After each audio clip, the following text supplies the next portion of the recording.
What's going on everyone, PokeProfessor here and welcome to my channel.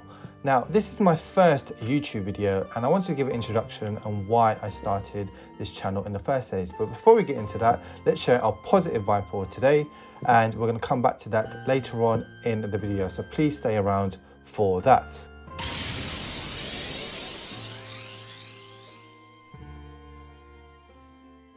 Now, where did it all start? Growing up in the 90s, we were all involved in the huge craze with Pokemon cards as well as Pokemon games. And me and brother and my sister used to collect cards as a whole. We used to have a joint binder in which we used to have various different cards, different holos, different sets. We used to be involved in opening packs, going to various events. But unfortunately, in the early 2000s, we lost our binder. So that made us fizzle out with the whole hobby. And we thought to ourselves that, you know what, it took us a lot of energy to collect those cards. We couldn't really be bothered to collect it again. Fast forward in 20 years, I thought to myself, you know what, there's something that's always been missing, a piece of memorabilia, and that is our Pokemon card binder. So as the years went on, very slowly, I started to collect the ones that went missing. And I was always been fascinated with the artwork, different sets. My favorite starter was Squirtle, because I used to love the episode Squirtle Squad. And I always wanted to get back involved in the hobby.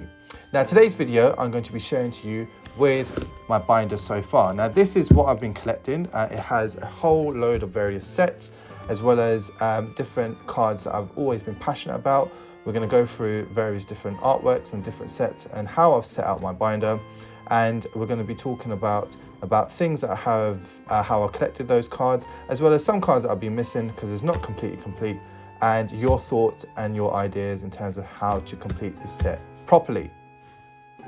So let's kick start in unraveling this binder. Now I took a different approach in terms of setting out my cards compared to other traditional arrangements, and it all starts with the trainers. Now I got inspiration from playing the games. Heart Gold Soul Silver was one of my favorite games I played, and I love used to go around to the different gyms and collecting various badges as well. Probably one of my favorites is Giovanni. I am missing two, and you probably guessed, which will be the Blaine's and Sabrina, which I still need to add to my set. Now moving on to our next page, rather than me setting it out as sets, for example, base set, jungle, fossil, I set it out like a Pokédex. Me being the PokeProfessor, I thought that would be the only way in terms of me setting out this set will be making the most sense. Starting off with my favorite starter, which is Squirtle, as it evolves into Wartortle and Blastoise. When I used to play the games, I used to start with Bulbasaur, Charmander and Squirtle, and one Pokemon I always used to have in my top 6, which was Pidgey. And that was mainly from the anime. I used to love Pidgeotto and Pidgeot, and I do love this card immensely, especially the artwork. The shading is absolutely fantastic. Please leave a comment in the comment section below which one's one of your favorite. You obviously have the traditional Elite 3. Now as you can see, I have different sets here. I have obviously base set and other sets. For example, I've got base set 2s, some legendary collections, as well as jungle and some fossil cards as well. Moving through in terms of the different sets, as you can see, it's set out as the Pokédex is. I do have a few first editions. Like I said, this wasn't me investing in more expensive cards. It was more me going back into the hobby, and that's what I wanted to get my most passion from. Moving on to the next page. Love this card.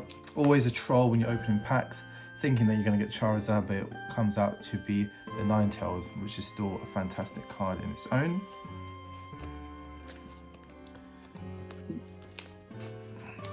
Make sure you get them nice and carefully inside.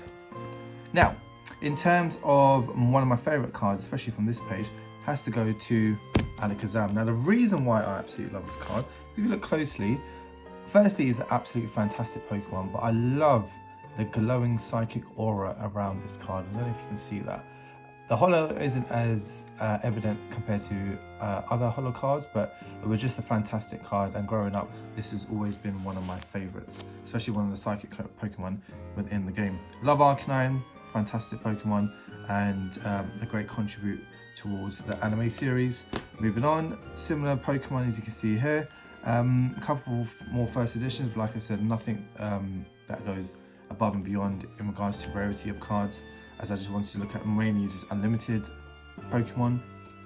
Love the Gengar. Huge fan of this card.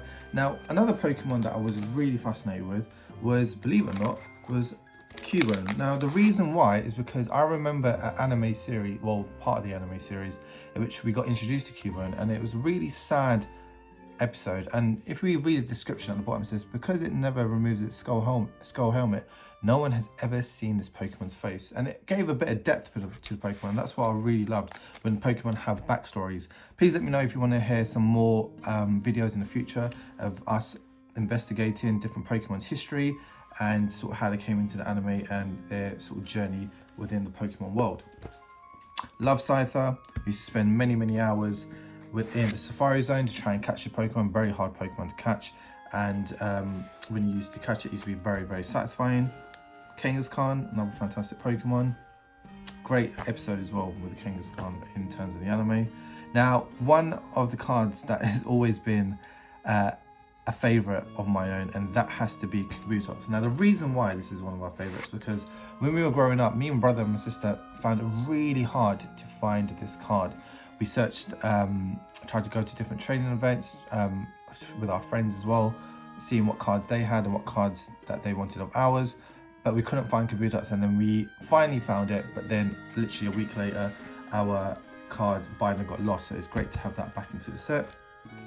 Now, moving on from the first 151, we branch into the next generation of Pokemon cards, and my favorite out of the Gen 2 trio was Totodile, because I just loved when it's evolved into Feraligatr. Love this card, love this Pokemon. Moving on, I do have a few first editions in this set. Not many compared to obviously other sets that a few of my friends do have, but I just wanted to sort of invest in sort of the bulk of it. Now, I know there are different artworks that I could have got from the different sets within the second gen of Pokemon, but I just really wanted to get artwork that I was fascinated in, and hence the reason I built up the set very slowly in regards to that. One of my favourite artworks has to be the Full Moon Umbreon. Now, this in first edition is one of the cards I always want to get, preferably even a PSA 9 or PSA 10. Very expensive card to have, but I do love the artwork. Love almost like the silhouette, and the moon in the background and the holo is absolutely phenomenal. Love this card. Please let me know if it's one of your favorites as well in the comment section down below. Another fave in terms of my Pokemons that I sort of got was Steelix. I used to like Onix a lot. Brock was one of my favorite trainers in the anime, and I did like Steelix as well, especially the Shining Steelix Pokemon. Moving on, got a couple first edition holos, Kindra in Rising, but one of my favorite cards has to be the Howling at the Moon Houndoom. Now, this is such a dark card. I love the sky in the background. I love the artwork. It's absolutely fantastic. And there was two cards. I love the Aquapolis one as well, in which he's arching on a stone, but this is also one of my favorite Houndoom cards that has been released.